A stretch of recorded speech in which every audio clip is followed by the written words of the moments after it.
Assalamu alaikum, j'espère que vous allez bien. Aujourd'hui nous allons parler du Coran. Le Coran est-il authentique? Eh bien, c'est ce que nous allons traiter dans cette vidéo Inch'Allah. Le Coran est la parole d'Allah révélée au dernier messager, le prophète Muhammad alayhi salatu salam, pour faire sortir l'humanité des ténèbres du polythéiste vers la lumière de l'islam. Sourate 14, verset 1. Voici un livre que nous avons fait descendre sur toi, afin que par la permission de leur Seigneur, tu fasses sortir les gens, des ténèbres vers la lumière, sur la voie du Tout-Puissant, du digne de louange.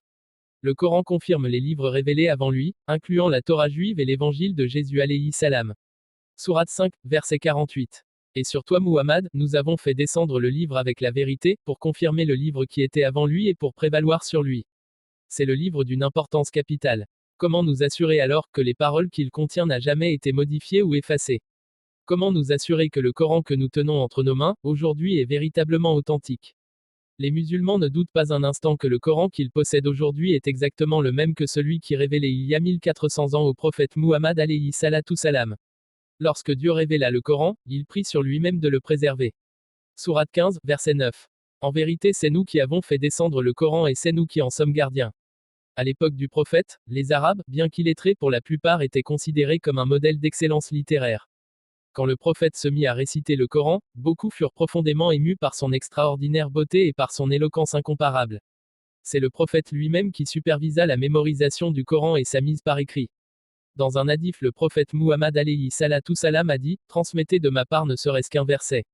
Rapporté par Muslim. La préservation du Coran fut également une des priorités des 4 hommes qui furent califes après la mort du prophète.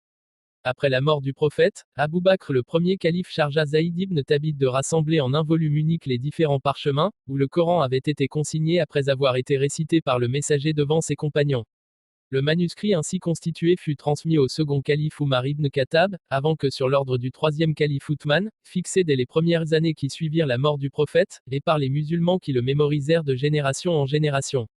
C'est ainsi que le Coran fut préservé jusqu'à nos jours dans sa langue originale. Le Coran que nous possédons au Cameroun est le même que nous possédons en Chine, en Espagne, aux États-Unis, en Arabie Saoudite, est le même Coran que nous possédons partout dans le monde. Et c'est tout pour cette vidéo. Si elle vous a plu, n'hésitez pas à liker, partager et surtout vous abonner.